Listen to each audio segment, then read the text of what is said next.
అయ్యా నమస్కారం. మన బాల్కొండ హాల్ వీధి ఉప్పరపేట గ్రామం, ఉప్పరపేటలో ఉండే మనుషులు మేము ఇక్కడ ఉండేటోళ్ళము. నిష్కారణంగా మా కుర్రవాడు వాడు ఏ జోలికి పోయేటోడు కాదు, ఎక్కడికి పోయేటోడు కాదు. ఆ పిల్లలకి వాళ్ళ స్నేహితులు తీసుకొని పోయి నిష్కారణంగా పొట్టను పెట్టుకున్నారు. కానీ ఇది చాలా దుర్మార్గం ఇది. కానీ ఈ దుర్మార్గంతో మేము చూసుకోలేము. బాగా మేము బాధపడుతున్నాము. ఆ పిల్లోని గురించి ఏదో నష్టపరిహారం మీరు చేయాల్సిందే మీరు. ఎందుకంటే ఆ పిల్లోడు ఒకటి జోలికి పోయేటోడు కాదు, ఒకటి మాట అనేటోడు కాదు. చాలా ఉత్తమమైన పిల్లోడు ఆ పిల్లోడు. ఎందుకంటే ఆ పిల్లోని తీరు గురించి మేము ఎంతో బాధపడుతున్నాము. ఆ పిల్లోనికి పెళ్లి కాలే, పెటాకులు కాలే, ఏది కాలే. కానీ పెళ్లి సంబంధం కూడా చూసినారు. కానీ నిష్కారణంగా పోయి ఆ పిల్లోడు సావడము మాకందరికీ ఎవరికి నచ్చుదా లేదు. కానీ మీరు ఏమో ఆ పిల్లోనికి గవర్నమెంట్ ఉద్యోగమో కాకపోతే ఏదన్నా ఆ పిల్లోనికి నష్టపరిహారమో చేయాలా. మీరు పెద్దోళ్ళు ఉండారు, మీరు గ్రామంలో ఊర్లో పెద్దోళ్ళు ఉండారు. మీరు పెద్దోళ్ళంతా కలిసి దీనికి పరిష్కారం ఏదైనా చేయాలని మేము మనవి చేసుకుంటున్నాను. ఎందుకంటే ఇక్కడ ఉండేటోళ్ళం చాలా మంది, ఉప్పరపేటలో ఉండేటోళ్ళం అందరూ చాలా మంది బాధపడుతున్నాము. వాళ్ళు సాగులోళ్ళు అయినా కానీ కూడా పాపం ఉత్తమైన పిల్లోళ్ళు కాబట్టి మేము చిన్నప్పటి నుంచి ఆ పిల్లోని వాళ్ళ కుటుంబానికి అందరికీ మేము గమనిస్తున్నాము.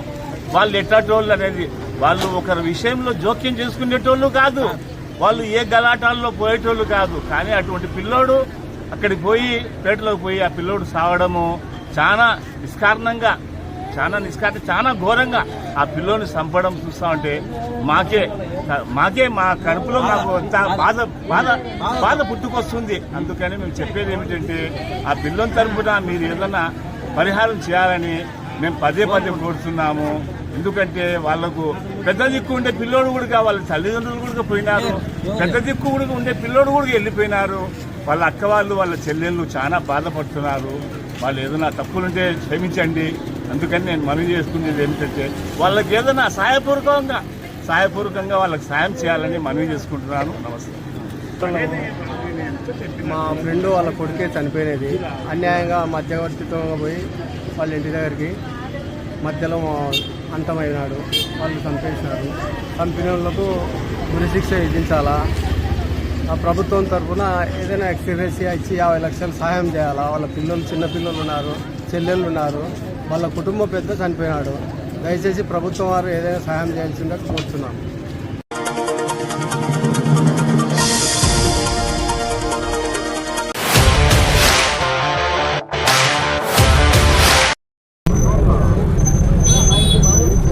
ఈరోజు నంద్యాలలో కొత్తపల్లె గ్రామానికి సంబంధించినటువంటి ఎంపీటీసీ గారు హరినాథ్ రెడ్డి గారి మీద నిన్న దాడి జరిగిన విషయం మీ అందరికీ కూడా తెలిసిందే. గత 5 సంవత్సరాల కాలంలో గతంలో ఒక ఫ్యాక్షన్ ముద్ర వేసుకున్నటువంటి ఆ గ్రామంలో కూడా ఎంతో ప్రశాంతమైన వాతావరణాన్ని నెలకొల్పి ఎక్కడ కూడా ఒక గలాట కానీ, ఒక కేసు కానీ, అది ప్రతిపక్ష పార్టీ నాయకుల మీద కావచ్చు, లేకపోతే అధికార పక్ష నాయకుల మీద కావచ్చు, ఎటువంటి సంఘటనలు లేకున్నటువంటి పరిస్థితులు ప్రజలందరూ కూడా గమనించినారు. మరి అదేవిధంగా మండలం కూడా ఎంతో ప్రశాంతంగా ఉంది, నియోజకవర్గం కూడా ఎంతో ప్రశాంతంగా ఉన్నటువంటి వాతావరణ పరిస్థితిని మీరు చూసినారు. మరి ఈరోజు కూటమి ప్రభుత్వం ఎన్నో మాయమాటలు చెప్పి ఈరోజు అధికారం చేపట్టినప్పటి నుంచి కేవలం ప్రజలకి పనికొచ్చే పనులని పక్కన పెట్టి వాళ్ళ రాజకీయ ఔన్నత్యాన్ని కాపాడుకోవాలి, చాటుకోవాలని ఒక ఆలోచనతోటి ముందుకెళ్తున్నటువంటి పరిస్థితులు ఈరోజు రాష్ట్రంలో నెలకొన్నాయి. మరి ముఖ్యంగా ఎప్పుడూ లేనటువంటి విధంగా నంద్యాల అంటేనే ప్రశాంత వాతావరణానికి చిహ్నం అని చెప్పేసి గర్వంగా చెప్పుకునేటోళ్ళం. ఈరోజు ఆ వాతావరణాన్ని చెడగొట్టే పరిస్థితికి మళ్ళీ తీసుకొచ్చినారు. మేము గతంలో కూడా చెప్పాం, పికెట్ ఉన్నటువంటి ఆ గ్రామంలో పికెట్ కూడా అవసరం లేదు, అందరు రైతులందరూ కూడా ఏ పార్టీకి సంబంధించిన వాళ్ళన్నా సరే ప్రశాంతంగా ఉంటున్నారు కాబట్టి పోలీస్ పికెట్ కూడా ఆ గ్రామానికి అవసరం లేదని చెప్పేసి పోలీసు వాళ్ళకి పికెట్ తీసినటువంటి పరిస్థితి. మరి అదే గ్రామంలో గతంలో మీరు చూసినారు ఎన్నో గొడవలు జరిగినటువంటి పరిస్థితి. మరి అటువంటి ప్రశాంతమైన వాతావరణంలో రాజకీయ పరంగా ఏ పార్టీ గెలిచినా సరే అంత ప్రశాంతంగా ఉన్నట్టు గ్రామంలో ఈరోజు ఒక్కడిని చేసి పొలం పనులకి పోయి వచ్చి ఒక్కడు బండి మీద తిరిగి వస్తుంటే ఈరోజు ముక్కుమూడిగా దాడి చేసి ఆయనని హతమార్చాలనే ప్రయత్నం చేయడం అనేది నిజంగా చాలా బాధాకరమైన విషయం, చాలా దురదృష్టకరం. కేవలం గ్రామంలో ఆధిపత్య ధోరణి ప్రదర్శించాలి. రేపొద్దున లోకల్ బాడీ ఎలక్షన్లు వస్తున్నాయి. ఆల్రెడీ గ్రామంలో పట్టు కోల్పోతున్నాం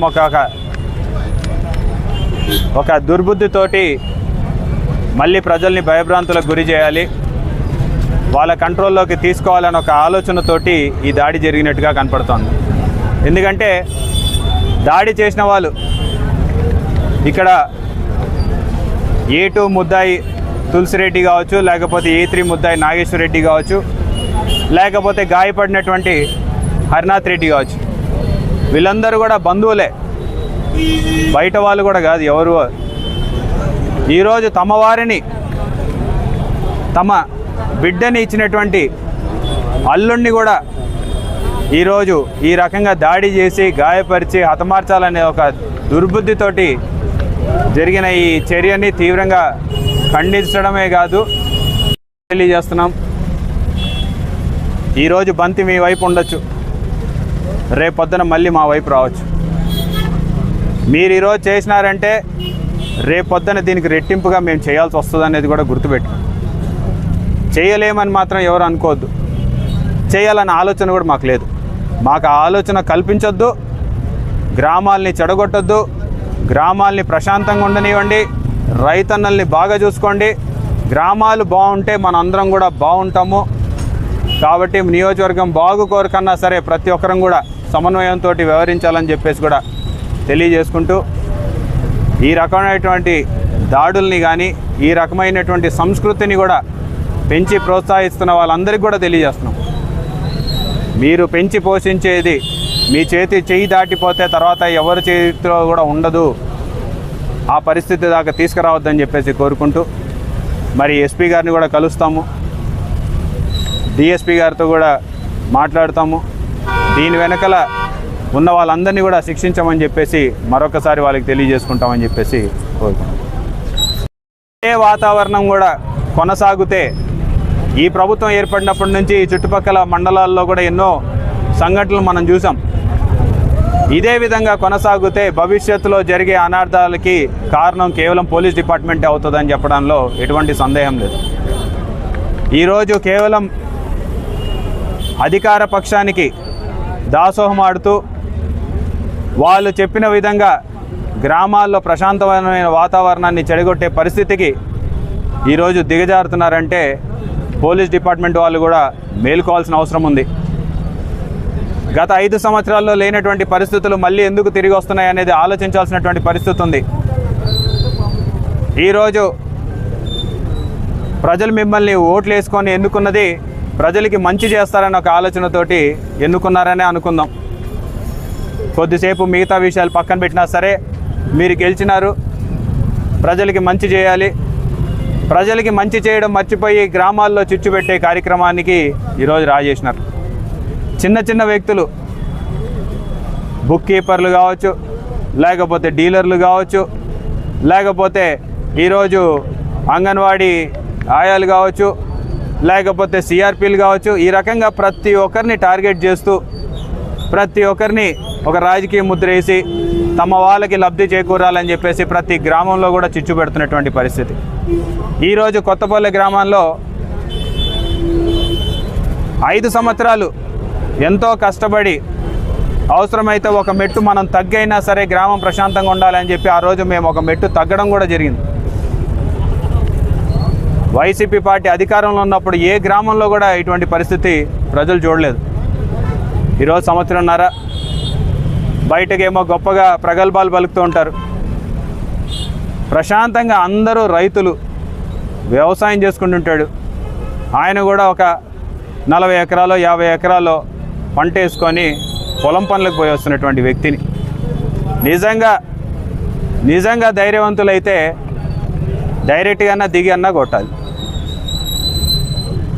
ఈరోజు డబ్బులు ఇస్తే 10 మంది నువ్వు తెప్పించుకోగలుగుతావు, 100 మంది మేము తెప్పించుకోగలుగుతాం. ఇదే పరిస్థితి కొనసాగితే 10 మంది కాదు 100 మంది కాదు ఇంకా ఎక్కువ మందిని తెప్పాలన్నా సరే దింపుతాం. కానీ ఈ పద్ధతి ఉండకూడదు అని చెప్పేసే ఎంతో సమన్వయంతో అధికారంలో ఉన్న మేము అధికారంలో లేమనుకొనే ఆ రోజు ఉండడం జరిగింది. మా వాళ్ళు ఎంతమంది ఎన్నిసార్లు మొత్తుకున్నా మీరు ఇంత మెత్తగా ఉండకూడదు, మీరు కూడా చూపించాలి, మీరు వాళ్ళ మీద కేసులు పెట్టండి, మీరు వాళ్ళ మీద దాడి చేయండి అంటే కూడా ఆ రోజు అటువంటి పరిస్థితులకు పోలా. ఎందుకంటే గ్రామాలు ప్రశాంతంగా ఉండాలి, గ్రామాల్ని కాపాడుకోవాలి, ఒక్కసారి ఊరు చెడిపోతే అందరం చెడిపోతామని చెప్పేసి ఒక ఆలోచనతోటి ఆ రోజు మా నాయకుడు జగన్మోహన్ రెడ్డి గారు కావచ్చు, లేకపోతే లోకల్గా ఉన్నటువంటి నాయకులందరూ కూడా అదే విధంగా పోయినాం. ఈరోజు ప్రశాంతంగా ఉన్నాయి, ఎక్కడా కూడా ఒక చిన్న సంఘటన జరగలేదు.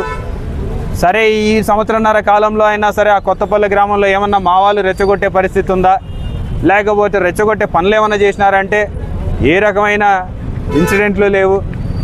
ఎవరు పొలం పనులు వాళ్ళు చేసుకుంటున్నారు.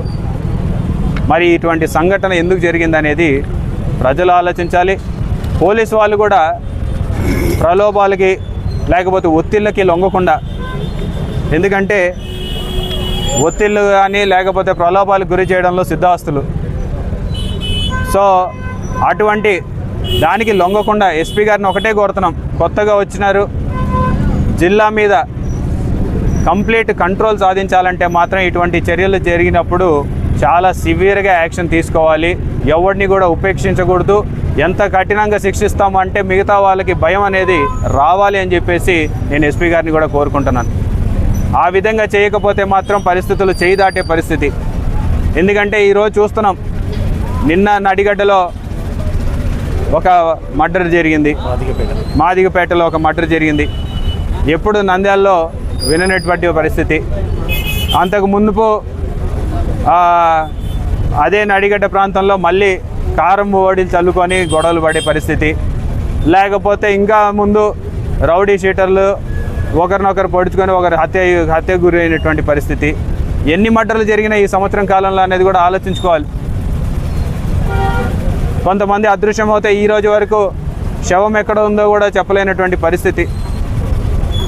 ఆఖరికి డిపార్ట్మెంట్ వాళ్ళ మీద దాడి జరిగితే కూడా డిపార్ట్మెంట్ వాళ్ళు కేసులు పెట్టలేనటువంటి పరిస్థితి. ఇది ఈ యొక్క కూటమి ప్రభుత్వంలో జరుగుతున్నటువంటి పరిపాలన. సాక్షాత్ డిపార్ట్మెంట్ వాళ్ళ మీద దాడులు జరిగినాయి, ఈ రోజు వరకు ఎవరి మీద చర్యలు తీసుకోలేనటువంటి పరిస్థితి.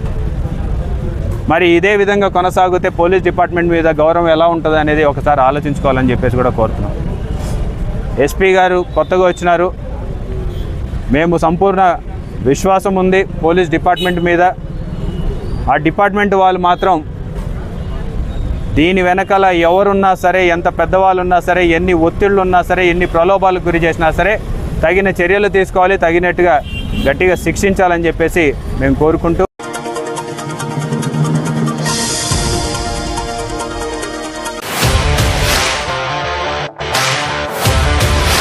జిల్లా యూనిట్లు అలాగే జనవరిలో రాష్ట్ర సంఘ ఎన్నికలు కూడా జరుపుకోవడానికి ఒక ప్రస్థానం ఇవాళ మొత్తం జిల్లాగా జరుగుతుంది. అలాగే అయితే కొత్త జిల్లాలు ఫామ్ అయినాయో 13 కొత్త జిల్లాలు, 13 కొత్త జిల్లాల్లో కూడా జిల్లా కార్యవర్గాలను ఏర్పాటు చేస్తున్నాం. దానిలో భాగంగానే ఇవాళ నంద్యాల రావటం అనేది జరిగింది. మరి ఉద్యోగులకు సంబంధించి అనేక సమస్యలు ఉద్యోగులు ఇంకా అలాగే అపరిష్కృతంగా గత 6 సంవత్సరాల నుంచి పెండింగ్లో ఉన్నాయి. మరి మొన్న ముఖ్యమంత్రి గారు దీపావళికి ముందు ఉద్యోగ సంఘాలను పిలిపించుకుని 6 విషయాల మీద వాళ్ళు అష్యూరెన్స్ ఇవ్వటం, మినిట్స్ ఇవ్వటం, దానికి సంబంధించిన ఉత్తర్వులు ఇవ్వటం జరిగింది. దానికి సంతోషాన్ని వ్యక్తం చేస్తూ రాష్ట్ర ప్రభుత్వానికి కృతజ్ఞతలు తెలియజేస్తూ, కానీ ఉద్యోగులకు సంబంధించి మరి వైద్య సేవల విషయంలో ముఖ్యంగా 25 లక్షల మంది ఎవరైతే వైద్య సేవలు ఉపయోగించుకుంటున్నారో 25 లక్షల మంది కుటుంబ సభ్యులకి, ఉద్యోగులకి వైద్య సేవలు అందని పరిస్థితి ఉన్నది. కాబట్టి మరి ముఖ్యమంత్రి గారికి చెప్పి ప్రధాన కార్యదర్శి గారి ఆధ్వర్యంలో ఒక కమిటీని ఏర్పాటు చేయమన్నాం. మొన్ననే కమిటీని ఏర్పాటు చేశారు.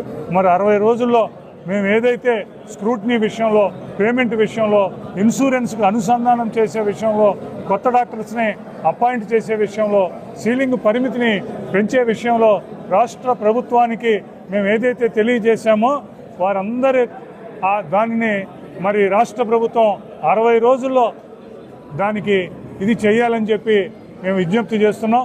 వైద్య సేవల్ని ఉద్యోగులకు అందుబాటులోకి తేవాలని కూడా విజ్ఞప్తి చేస్తున్నాం. అలాగే మరి గత ప్రభుత్వంలో 32,000 కోట్ల రూపాయలకు పైగా బకాయిలు పడిన పరిస్థితి ఉంది. మరి ఈ ప్రభుత్వం వచ్చినాక కూడా బకాయిల చెల్లింపులో కొంత పురోగతి ఉన్నప్పటికీ ఎక్కువ భాగం బకాయిలన్నీ అలాగే ఉన్నాయి.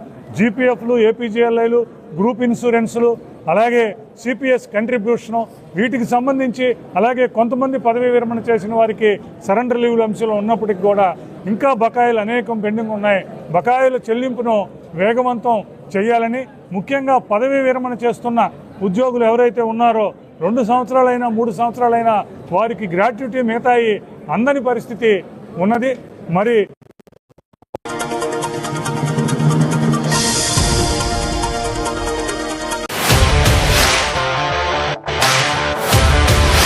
దాడి జరిగిన దానికి ఈరోజు శిల్పారవి, ఈషాక్ భాష మేమందరం వచ్చి హాస్పిటల్లో అవినాథ్ రెడ్డి గారిని పరామర్శించి వాళ్ళ కుటుంబానికి వాళ్ళకు ఒక విధంగా ధైర్యం చెప్పాలనే ఉద్దేశంతోనే ఈరోజు ఇక్కడికి రావడం జరిగింది.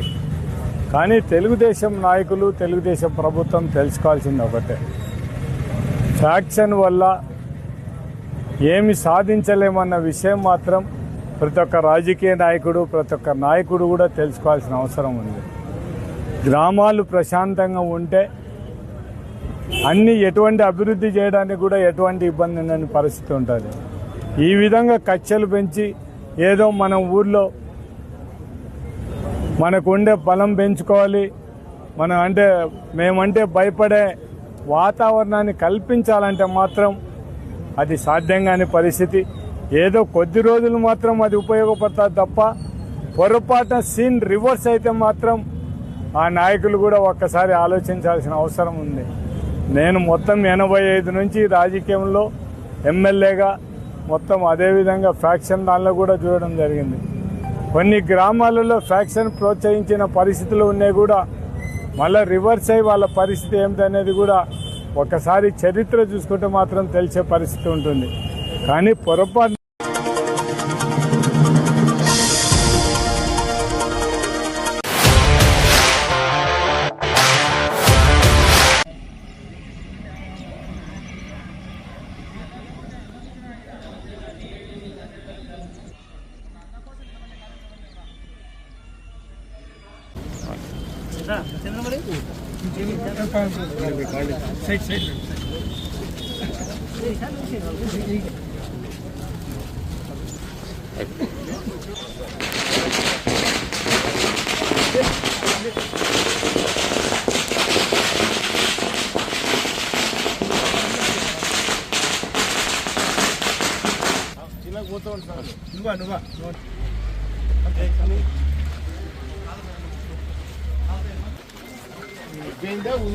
స్టార్ట్ కదా 11 నుంచి 11:30 వస్తారు.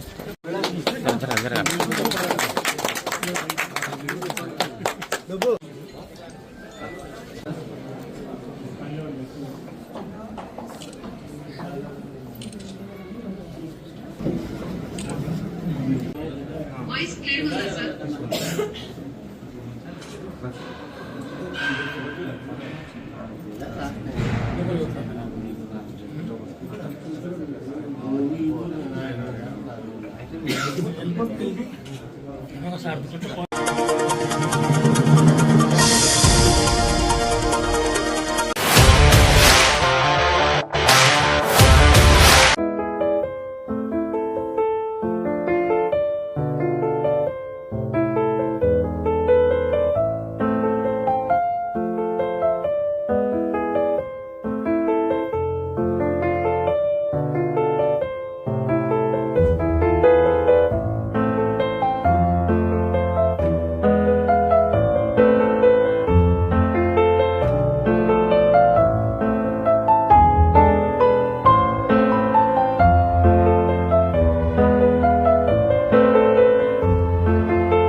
నేను పిల్లవాడిని నాకు పిల్లలు ఇచ్చినాను, మళ్ళీ ఇప్పుడు ఇచ్చినాను. నేను ఆయన దేవుడితో సమానంగా నా ఇంటిగా ఫోటో తీసుకొని పెట్టుకున్నాను ఉన్నా. కానీ నాకు సాయం చేశాను కాబట్టి అదే సార్ నేను పిల్లవాడిని ఉన్నా. నాకు కొడుకులు ఏం లేదు, ఏం చేయాలని మీరు మీరు సాయం రాజేష్ అందరికీ చాలా ఇబ్బంది పడుతున్నాడు. మా మిత్రుడు పాల్గొనారు, ప్రతి పరికరాలు 9 నెలలు ఇచ్చాను. చాలా కృతజ్ఞతలు. హాస్పిటల్ చాలా సాయం చేసినారు. వచ్చి ఇస్తారని చెప్తున్నారు. చాలా సంతోషం నాకు. ధన్యవాదాలు. పోయిన తీసుకున్నారా మీరు? తీసుకున్నారా? మళ్ళీ వారికి నెలలు ఇచ్చినారు. చాలా సంతోషంగా ఉంది. మా కుటుంబం జగన్ మా భార్య పని పోతేనే వస్తారు. 200 రూపాయలు కూలి వస్తారు పని పోతే. ఆ దాంతో మీరు బతుకుతున్నారు. సహాయం మాకు చాలా ఆదరించండి అని ఇన్సాన్ సల్మాన్ ఎవరు? నంద్యాల జ్ఞాన. మా ఆయనకి ఆరోగ్యం బాగాలేదు. ఆక్సిజన్ ఉంటేనే బతికేది. దానికి నెల మందులకు రాజేష్ గారు మాకు 2,000 సాయం చేస్తున్నాడు మందులకి. ఆయనకి ధన్యవాదాలు. మాకు చాలా రుణపడ్డాడు ఆయన. దేవుడు ఆయన మాకు.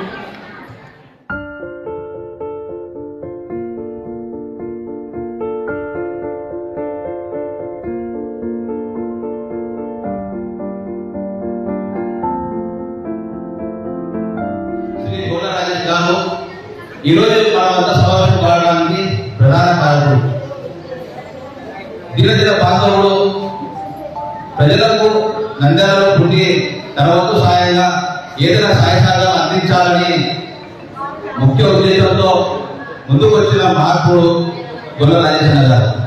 అయితే ఎన్నో సేవా కార్యక్రమాలు ఇప్పటికే గొల్ల రాజేశ్వర గారు ఎన్నో కార్యక్రమాలు చేస్తూ వస్తున్నారు. అవి ఎన్నో సేవా కార్యక్రమాలు అది పేరు చెప్పుకుంటున్న తండ్రి అయితే ఇటీవల చూసుకుంటే పౌరులలో కూడా మేము 3,000 రూపాయలు లేక దాదాపు 4 లక్షల వరకు ఇచ్చాము. అదేవిధంగా గడిచిన వారంలో కూడా మేము దీర్ఘకాలిక వ్యాధిగ్రస్తులకు సంబంధించి 2,000 రూపాయలు ఇవ్వడం జరిగింది. అదేవిధంగా ఈసారి 2వ విడత ఈ రోజు కార్యక్రమం ఏర్పాటు చేసుకుంటున్నాము. సో ప్రధానంగా చూసుకుంటే అన్న రాజేశ్వర గారి ప్రధానంగా ఒకటే ఆలోచన, మదర్ తెరెసా గారి విధానంతో ప్రార్థించే ప్రజలకు ఉన్న సాయం చేసే చేతులు వినాలనేటువంటి ఉద్దేశంతో తన వంతు సాయంగా నంద్యాల పట్టణ ప్రజలకు ఏదో సేవ చేయాలనే దృఢ సంకల్పంతోనే ముందుకు వచ్చారు. ఇలాంటి వారు ముందుకు వచ్చి పేద మధ్య తరగతి వాళ్ళకు ఆదుకుంటే అందరికి చాలా సంతోషం. ముఖ్యంగా పేద ప్రజలకు దీర్ఘకాలిక వ్యాధిగ్రస్తులు అంటే ఒకవైపు కుటుంబాన్ని జరుపుకుంటూ నిత్యావసరాలు ధరలు పెరిగాయి, మన జీవనోపాధి మాత్రం అలాగే ఉంది, సంపాదన పెరగలేదు. కాకపోతే ఖర్చులు మాత్రము అమితంగా పెరుగుతున్నాయి. దాంతో పాటు మనకు వచ్చిన ఈ బీపీ షుగర్ కావచ్చు, చిన్నపిల్లల నుంచి పెద్దల వరకు ఎవరికి ఏ రోగం వస్తుందో చెప్పడానికి లేదు. కనీసం డాక్టర్ గారి దగ్గర పోవాలన్నా కూడా చాలా ఆశ్చర్యంతో కూడుకున్నటువంటి పరిస్థితి. టాబ్లెట్ కొనాలంటే చాలా ఇబ్బంది పడాలి. అది ఒక రోజు కాదు, ప్రతి నెల కొనాలి. సో ప్రతి నెల కొనాలంటే మనకు చాలా ఇబ్బందికరంగా ఉంది. సో ఇలాంటి వాళ్ళని గుర్తించి తన వంతు సాయంగా మన గోడ రాజశేఖర్ గారు సహాయ సహకారాలు అందించాలని దృఢంగా చూసుకొని ఇలాంటి సేవా కార్యక్రమాలు నిర్వహిస్తున్నారు. అదేవిధంగా ప్రతి నెల 2,000 రూపాయలు ఇచ్చేందుకు కూడా ముందుకు వచ్చారు. ఇలాంటి వారు ముందుకు రావడం చాలా ఆనందనీయం. మరొకసారి గోల రాజేంద్ర గారికి నా హృదయపూర్వక నమస్కారాలు, కృతజ్ఞతలు. ఇలాంటి కార్యక్రమాలు నా చేత చేయించడం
పై అధికారులు అందిన సమాచారం మేరకు 2/12/2025 తేదీన సాయంత్రం 6 గంటలకు నంద్యాల పద్మావతి నగర్కు చెందిన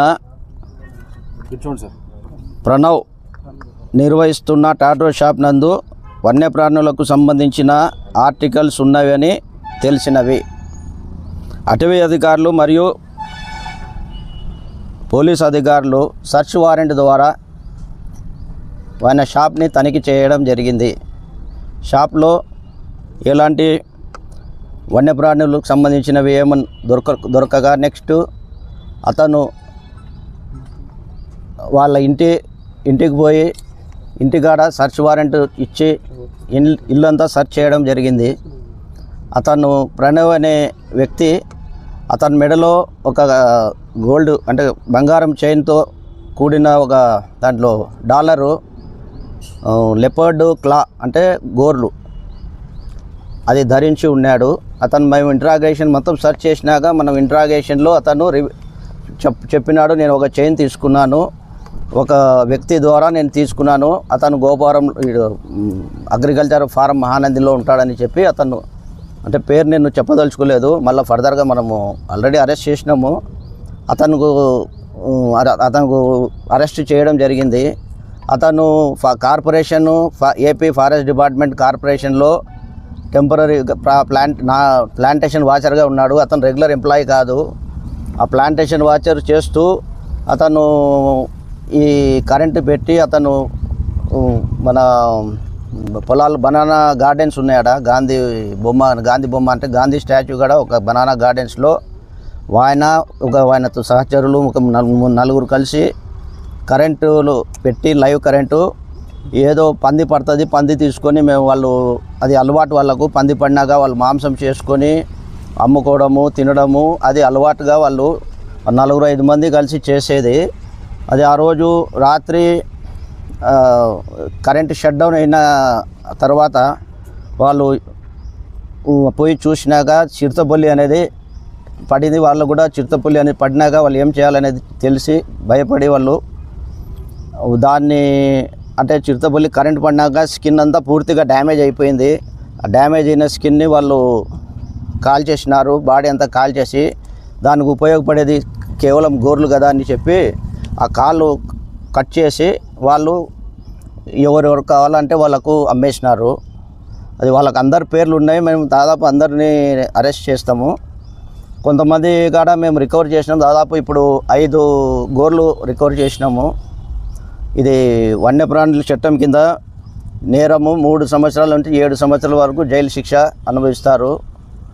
తర్వాత నేను మీ ద్వారా ప్రజలకు మరియు ప్రతి ఒక్కరికి స్టూడెంట్స్కు కానీ ప్రతి ఒక్కరికి నేను నా రిక్వెస్ట్ ఏమంటే ఇటువంటివి పనులు ఇటువంటి నేరాల్లో పాల్గొని మీరు జీవితాలు నాశనం చేసుకోకూడదని నేను ఒక మనవి చేస్తున్నాను. ఇలాంటి నేరానికి ఇటువంటి నేరం కానీ ఫారెస్ట్ నేరాలు ఏదైనా ఉంటే మాకు ఫారెస్ట్ అధికారులకు ఫోన్ ద్వారా ఇన్ఫర్మేషన్ ఇవ్వండి. వాళ్ళ పేర్లు మేము గోప్యంగా పెడతాము, వాళ్ళకు రివార్డ్స్ ఇస్తాము. Thank you very much. ఎంత అమ్ముకున్నారు సార్ వీటిని? ఇప్పుడు అది ఒక్కడు 14,000కు అమ్మినాడు 2 గోర్లు. మనకు ఎట్లా దొరికిందంటే ఫోన్పే ద్వారా అతను పేమెంట్ చేసినాడు. ఆ ఫోన్పే ట్రేస్ అవుట్ చేసినాము. ఈ నేరం ఇప్పుడుది కాదు, ఇది 2023 డేట్ సార్, 8 జూన్ 2023. ఇది వాళ్ళు వీడియో రికార్డ్ చేసి అవి చేసినందుకు అవి మనకు ట్రేస్ అవుట్ అయినాయి.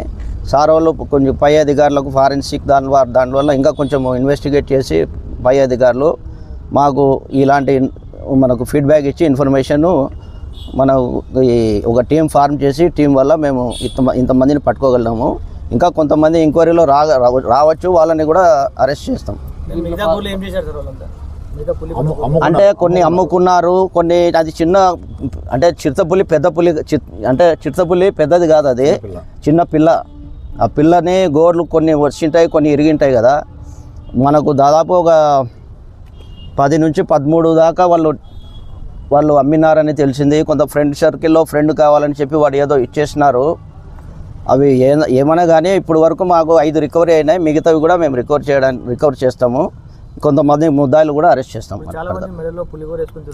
అవి పులి గోర్లనే మనము చూసే వరకు చెప్పలేము. ఎందుకంటే ఈ కాలంలో మీరు శ్రీశైలం కానీ తిరుమల దేవస్థానం కూడా చూడండి, ఆడ బయట అమ్ముతుంటారు. ఇప్పుడు సారు తిరుమల నుంచి వచ్చాడు మన కొలీగు, ఆయన చెప్పినాడు మాకు. అంటే మన కుక్క చర్మంకు తీసి వాళ్ళు పులిగా పెయింట్ కొట్టి పెట్టేస్తున్నారు. అంటే కొంతమంది పులిది అనుకుంటున్నారు, కానీ అది పులిది కాకపోవచ్చు, కుక్కది ఉండొచ్చు. అన్నీ మెడలో వేసుకునేటివన్నీ మనము అడవి జంతువుదని మనం చెప్పలేము. అది కంప్లీట్గా ఫారెన్సిక్ నుంచి మనకు రిపోర్టు లేకుంటే ఎవరైనా ఎక్స్పర్ట్ వారిని చూసి దాన్ని నిర్ధారించవచ్చు. అది ప్రతిదీ మెడలకు వేసుకునే వాళ్ళందరి మనము వైల్డ్ లైఫ్ అనేది చెప్పలేము. చాలా మంది పులిగూరని లేదు, చాలా దానివల్ల వాళ్ళకి ఏం చెప్పారు? నేను చెప్తానండి, చాలా లాట్ ఆఫ్ డిఫరెన్స్ ఉంటుంది.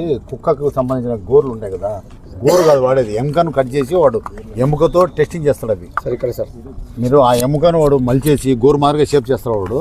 ఆ ఎమ్ముతాడు దాదాపు 80% అవి వాడతారు. మేము అందరికి చెప్పే సలహా ఒకటే, ఆమె దుర్గాదేవి ప్రతిరూపం వచ్చి చిరుతపులి అది ఆమె ఒక 1 అవర్ మాత్రమే ఎక్కి చతుర్ సంసారం చేస్తుంది. కానీ మనకు తెలియక ఇంట్లో పెట్టుకుంటాం. అది మిగతా ఏ దేవతలకు పులి అనేది వాహనం లేదు. ఎందుకు లేదు? అది భరించలేం కాబట్టి. ఎవడైతే దాన్ని జరిగిపోతాడో వాడు సర్వనాశనం అయిపోయింది. హిస్టారిక్గా ఉంది, మీరు వెనక్కి తిరిగి చూస్తే మీకు యూట్యూబ్లో అన్ని సమాచారాలు ఉన్నాయి. కానీ తెలియక దీంట్లో ఎవడన్నా పాలు పంచుకుంటే వాళ్ళ జీవితం నాశనం అయిపోతాయి. ఉదాహరణకు వీళ్ళే 3 ఏళ్ళ క్రితం చేసినారు, ఇప్పుడు దొరికిందంటే సైంటిఫిక్గా కాదు, ఇంకోటి కూడా కాదు, మన దైవ పురాణాల ప్రకారం కూడా అది నేరమే. అది ఏ మతం కావచ్చు, ఏ కులమన కావచ్చు. కానీ మనకు మన ప్రకృతి సహాయపడే జంతువులు ఎవడైతే అంతరించిపోవాలనుకుంటాడో వాడి జీవితం అంతరించిపోతుంది. మేము చెప్పేస్తాం ఒకటి సూచన ఏంటంటే, మీ ద్వారా మీ సహాయం మాకు కావాల్సింది ఏంటంటే, ఇది కొనడము వాడు అమ్మినోడేమో సేఫ్ జోన్లో ఉంటాడు అనుకోవచ్చు, వాడు దొరుకుతాడు, వాంతపాటు కొన్నోడు కూడా నేరస్తుడే. తెలియక మన దగ్గర డబ్బు ఉందని కొంత బిల్డప్ ఇచ్చినప్పుడు ప్రతి ఒక్కరు దొరికినట్టు. ఇప్పుడు అది మీకు కూడా అర్థమవుతుంది. ఇప్పుడు అదేదో ధరించుకుంటే నేను కోర్టు సంపాదిస్తానని ఫీల్ అయిపోయిన ప్రతి ఒక్కరు కూడా అత్యాశగా పోతున్నాడు. కాబట్టి మేము చెప్పే సలహా ఒకటే, ఎవడు కూడా అటవీ ఉత్పత్తులు ఎటువంటి పరిస్థితుల్లో అది ఫేక్ కావచ్చు, జినియన్ కావచ్చు, ఈ 2 దయచేసి కొనొద్దు. ఒక జీవిని చంపి వేసుకొని అది ఎంత బాధపడి ఉంటుంది, అది వేసుకుంటే మనకు అరిష్టం తప్పక ఏమీ లేదు. ఇది ఒక్కటే మీడియా మిత్రుల ద్వారా మేము ప్రజలకు ఇచ్చే సలహా ఒకటే. ఇప్పుడు దాదాపు మేము 20 to 25 మెంబర్స్ ఉన్నారు, 3 రేంజ్ ఆఫీసులు ఉన్నారు, ఒక 20-25 మంది స్టాఫ్ ఉన్నారు. అంతా అందరి సహకారంతో లాస్ట్ 3 days నుంచి కాదు, ఇది 3 months నుంచి మేము పై అధికారులను చూసే సమాచారం మేము వాడిని స్టడీ చేస్తూ అంతా చేస్తే ఈ స్టేజ్కి వచ్చింది ఇది. కాబట్టి మీరు చేయాల్సింది ప్రచారం ఎక్కువ ఏంటంటే, ప్రతి ఒక్కడు అడవి ప్రాంతం ఉన్నాడు, అడవిలో వచ్చి అన్నీ తింటున్నాడు. ఇప్పుడు ఆ వాటర్ కానీ ఇంకోటి అడవి సోర్స్ నుంచి వచ్చేదే ఈ భూములకు కానీ ఇంత సస్యశామలు ఉన్నాయంటే. అవే కాక అడవి జంతువులు ఏదో వస్తుంటాయి పొరపాటున వాటర్ కొంగోడు, దాన్ని వేటకు ఉచ్చులేసి చంపేస్తే రాబోయే కాలంలో వాళ్ళు చాలా తీవ్రమైన పరం ఎదుర్కొంటారు. టీం కంటిన్యూస్ ఒక స్పెషల్ టీం పాన్ చేశారు, ప్రతి ఒక్క టీం కొడితే త్వరలో మా FD గారు మీకు అన్ని సమాచారాలు ఇస్తారు. ఎందుకంటే దీనికి సపరేట్గా ఆయన ఉక్కుపాదం మోపాలని నిశ్చయంతో ఉన్నాడు కాబట్టి సపరేట్ టీములు తయారు చేశాడు.